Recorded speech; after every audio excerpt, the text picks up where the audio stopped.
Moi, les films que j'ai tournés où il y avait le numérique, on est obligé d'éclairer 50 fois. Par exemple, là, dans la situation où on est, si on se lève et qu'on va vers la porte, et que le plan est comme ça, dehors, il faut éclairer pour rattraper le diaph. Il y en a un qui surveille la température de lumière avec un ordinateur. Là, pendant qu'on tourne, il y a un gars à côté qui regarde et qui balance. Nous, la vieille caméra, Arriflex, la péloche, ACFA qui encaisse rien du tout, et on est là, il n'y a pas de lumière, pas d'éclairage, pas de groupe électrogène, et ça c'est valable pour les 3 films que j'ai faits. Et là, bon, on balance. Et ça c'est une vraie liberté, quoi.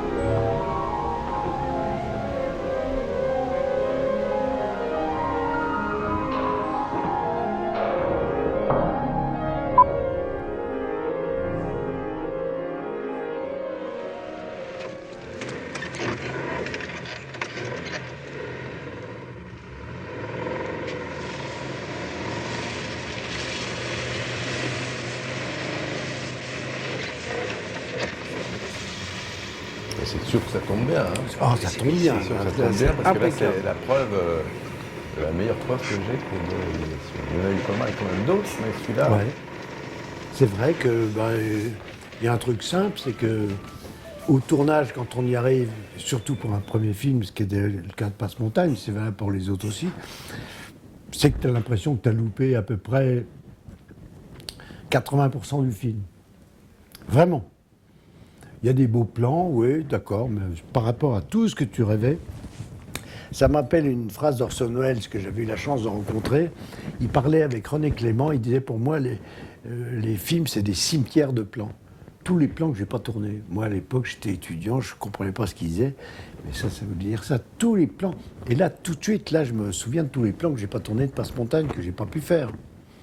Donc, alors, le montage arrive, et là, d'un seul coup, à force de tailler dedans, de s'acharner, là pour ça que Yann est complètement essentiel, ah, mais le film reprend un coup de vigueur. Ah, le film commence à ressembler à ce que tu voulais dire, etc., etc. Et ça, au montage, on monte très longuement. Hein, c'est monter toujours trop court. Les films, nous, on prend vraiment du temps. On a réussi malgré le manque d'argent, à chaque fois, à avoir des... Comme on n'était carrément pas payé et tout ça, on avait le luxe d'avoir du temps. Et là, effectivement, ça monte, ça monte, ça monte.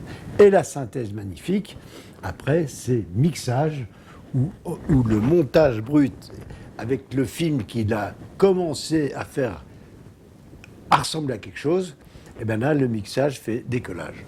Chut, décollage ou plantage, là, on ne sait pas.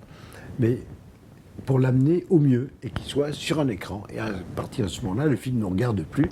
C'est du billard à bande, c'est pour les spectateurs, nous, on n'est plus concernés. Tiens, ben Dieu, salut. Comment ça va? Ça va, t'arrives? Ouais, oui. Ferme la porte. Ouais, oui. Pourquoi c'est pas toi qui as téléphoné? Il y a un ténor de la ferme qui a appelé, j'ai rien compris. Il m'a dit qu'il montait.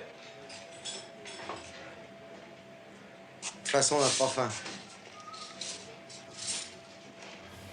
Les deux montages, en tout cas les deux montages, c'est Jean-François qui les a fait, c'est-à-dire le montage la direction plutôt, puisqu'il y a deux directions. C'est marrant, j'ai dit deux montages, mais c'est vrai que le tournage, c'est peut-être aussi un montage, parce que c'est monter comme on monte du mécano, tu vois, monter un plan, c'est le fabriquer, quoi. C'est ce que tu fais au tournage, en allant d'un point X à un point Y, avec un travelling ou pas de travelling, enfin bref, le dessin d'un plan, là, ce dont je parlais tout à l'heure. Et puis... le montage qui est du démontage, puisque de ce truc qui est soi-disant un objet parfait et qui t'ennuie profondément, on a essayé de trouver à l'intérieur de ça, avec le bénéfice que, comme c'est tourné en un plan, ça a un souffle extraordinaire, c'est pas coupé tout le temps, donc il n'y a pas un mec qui ouvre la porte qui dit bonjour, et puis on coupe, on se retourne, on voit l'autre qui dit qu'est-ce que tu fous là, tout ça. Donc le fait que ça soit en temps continu, permet de couper que quand on coupe, enfin quand tu coupes en tout cas, parce que tout le monde ne sait pas faire ça, quand tu coupes, le souffle persiste et on est toujours dans l'impression d'un souffle long. Voilà, et c'est jamais, même si c'est des plans courts, parce que c'est pas une question de longueur de plan, encore une fois, hein, c'est une question de puissance au moment où des bouts qui sont montés, ou au contraire d'ailleurs de pause, hein, c'est-à-dire des plans calmes à l'intérieur de plans vifs, etc. Un plan séquence fait par exemple 1 minute 10. On commence, exemple, toi qui tiens la caméra, tac tac, et finalement dans le plan, on va se lever, remercier le Panthéon pour l'accueil qu'ils nous font, et on se retrouve dans la rue quand un taxi arrive pour t'emmener. Bon, ça fait 1 minute 10, temps réel. Mais si on met d'abord un plan où tu es près du taxi, on ne sait pas si tu arrives ou si c'est la fin ou quoi. On met après un plan là, nous en train de parler. Et puis après, au milieu, on met un court plan avec le gars, on lui dit merci. D'un seul coup, on a l'impression que ça fait 3 heures qu'on est là, on sait plus, on perd la notion du temps. On est dans l'émotion de ce qu'on raconte. Tandis qu'un plan séquence, 1 minute 10, là, d'un seul coup, on ne sait plus. Le tout monté fait peut-être que 55 secondes. On a l'impression qu'il se passe 3 heures. Alors là, on a gagné.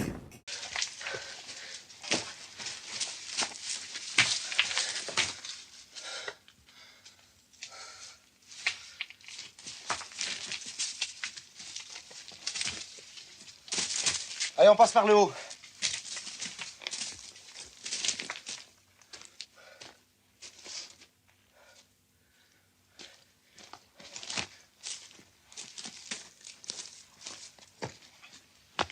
Ça dépend des films. Le monteur peut commencer pendant le tournage. Là, d'ailleurs, c'est ce qu'on avait prévu de faire, puisqu'on avait une Moviola au centre d'accueil de Prénevel-les-Pierres où on habitait tous. Il y avait une Moviola, cette petpetite machine, un peu comme des Moritone, mais plus légère, américaine, un peu debout, sur lesquelles on monte debout avec un tout petit écran. Mais on a regardé 2 fois un plan pour faire un raccord, on n'a jamais monté. C'est impossible de monter pendant un tournage. En plus que moi, je n'étais pas vraiment monteur, après non plus d'ailleurs, mais pendant le tournage surtout, je n'étais pas vraiment monteur, parce que j'étais chauffeur spécialisé du Texandre, qui ne voulait pas qu'on le descende dans des flaques d'eau, donc c'était moi qui savais où l'arrêter. Et donc on ne pouvait pas monter. Puis je faisais d'autres trucs, je retenais des restaurants, Comme on était une toute petite équipe, on avait tous 20 trucs à faire, donc monter c'est un travail quand même assez absorbant, puisque à Paris après, lui il passait 12 heures de nuit et moi 12 heures de jour. Enfin j'exagère, disons 8-10 heures de jour, moi et lui 8-12 heures de nuit. Donc, d'ailleurs, du livre de Yann, le point de vue lapin, parce que moi, je repensais l'autre jour, à force de faire des interviews comme on fait en ce moment, j'ai aucun souvenir d'avoir vu Yann pendant le tournage. Alors qu'on habitait ensemble. Mais sur le tournage, moi, je me souviens de la position, tu me dis n'importe quel plan, je me souviens où était la régie, le machin, la bouffe, tout, mais tu n'étais jamais là. Donc après, j'ai découvert, en lisant le livre, vraiment, tout ce que tu faisais pendant ce temps-là. Enfin, je faisais pas énormément de choses, parce que c'est des choses de gigoteur, mais je faisais d'autres choses. Et puis, de toute façon, j'aime pas le plateau, moi. J'aime pas le plateau parce que comme je suis principalement monteur, le plateau, tu vois pas le plan. Le plan dont je parlais tout à l'heure, tu vois pas le plan, tu vois le gigotage. Tu vois les mecs qui attendent d'aller déjeuner, les gars qui font le point, l'ingénieur du son qui se prend les pieds dans le tapis, la perche qui rentre dans le cadre, enfin tous les trucs qui sont le décor rigolo d'un tournage et qui fait que ce qu'il y a d'intéressant, ça se passe dans un cadre extrêmement limité. Et dans ce cadre extrêmement limité, quand tu es un spectateur sur un plateau de tournage, tu ne le vois absolument pas. Donc tu as l'impression que l'intérêt est ailleurs, il est dans le spectacle du cinéma lui-même. Donc moi, ça me trouble complètement. Je suis toujours handicapé par le fait que je me rappelle les conditions du tournage. S'il faisait froid, si machin avait pris une cuite la veille, que l'autre était en retard. Je me souviens de tous les problèmes. Et je vois rien de ce qui est intéressant, c'est-à-dire ce qu'il y a sur l'écran. Tandis qu'un vrai monteur comme Yann, non seulement a besoin de toute la fraîcheur, il voit que ce qu'il y a sur la pellicule. Ne veut pas entendre parler même le scénario. Tu disais des fois, tu jettes le scénario.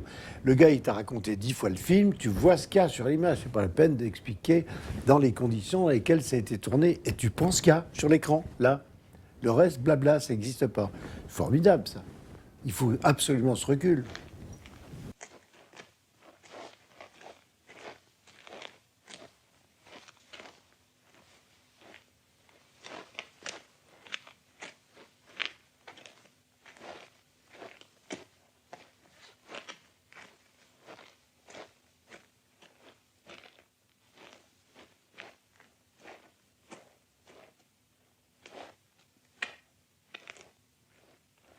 Le recul, eh ben, ça se travaille. Il faut essayer à chaque projection d'oublier ce qu'on connaît du film. Parce que comme le film a changé et que éventuellement il y a des choses qui étaient dites ou qui étaient vues ou qui étaient entendues dans la projection précédente, ces choses qui ont disparu ou les choses qui sont en plus, il faut toujours ne les prendre que sur le moment. Le gros effort, c'est d'être absolument que sur le moment, d'être totalement dans l'immanence, dans le réel, immédiat. À chaque fois qu'on fait des plans sur la comète, surtout en voyant un film, alors on peut faire ça dans les films des autres en se disant tiens, qu'est-ce qui va arriver. D'ailleurs, dans les films qu'on monte aussi, si on se dit plutôt qu'est-ce qui va arriver comme si on se posait la question, c'est beaucoup mieux que je sais que telle scène va sûrement venir. Parce qu'évidemment, quand on monte, on sait par cœur, on a la structure du film, on tire dans la tête. Et donc l'énorme effort, mais qui est vraiment, c'est très difficile vraiment, c'est d'essayer d'oublier ça, d'oublier qu'on connaît la page de fin, quoi. Ça, c'est vraiment très, très difficile.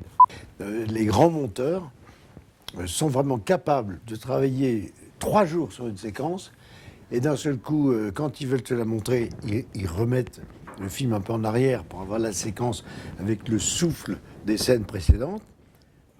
Alors, ils vont boire un café, ils reviennent, et c'est comme s'ils le voyaient pour la première fois. Alors que c'est eux qui viennent de travailler. Et moi, je subis le truc, parce que pour moi, je vois toujours la perche, le cirque de tout le tournage, et jamais le film. Donc, heureusement que c'est pas moi qui monte, je pourrais pas.